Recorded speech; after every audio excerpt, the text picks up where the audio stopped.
Have you ever heard of the Southern Bacon Cheeseburger? Of course not. I just invented it. So in this video, I'm going to show you how it's different from the Western Bacon Cheeseburger, and here's how I came up with it.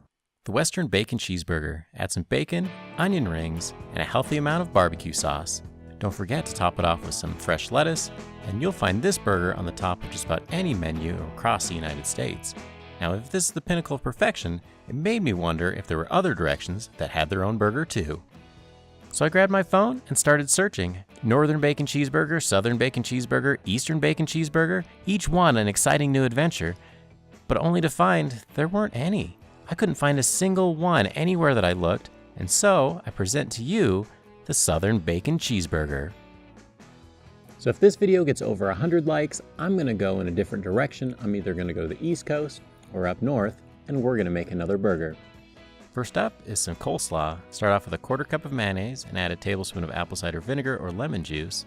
Top it off with some salt and of course some pepper, and then we're going to mix it all together until it's well combined. Then add some carrots, purple cabbage, and green cabbage, mixing the entire thing together, and once it's coated, throw it in the fridge for a couple of hours. You could always add some craisins or some apples, but not on a burger. With our 2-burner stove lit, we're going to cook up a 1/2 pound of bacon in a cast iron pan. And while that's crisping up, we got to get started on our hamburger patties, and we're going to do that by breading it. So start off with some buttermilk and then add an egg to it. We're going to mix that up and that'll be the liquid portion. Put the recipe up here on the screen for everything that we put in the dry part. So I take a half-frozen patty so it's stiff and it won't fall apart, and throw it in the breading before throwing it in the egg and the buttermilk mixture. Get it completely coated in the egg and buttermilk mixture before throwing it back in the flour. You want to make sure you get a good thick coat on there so that way it's all nice and crispy. At this point, the bacon should be done, so we can take that off and put it on a paper towel and then throw away the bacon grease. I'm just kidding. We're going to fry it in the bacon grease. You want it about 350 degrees.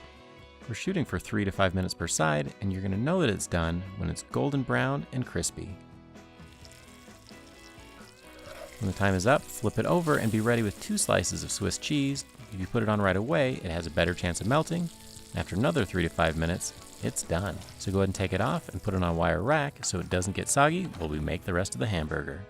Next up is our not-so-secret sauce. We're using Tabasco and mayonnaise. Mix it all together and coat the bottom of a jalapeno cheddar bagel. Then top it with our breaded hamburger patty. And of course, we have to put that crispy coleslaw on top to make it have that beautiful crunch. But I was making this, it felt like something was missing. I couldn't quite figure out what it was.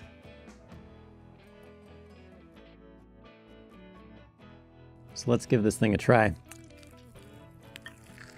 So the spiciness from the Tabasco, crunchy bacon, the crunchy chicken fried steak part of it, all fantastic and work great together. And if you have ideas for burgers in different directions, put them in the comments below.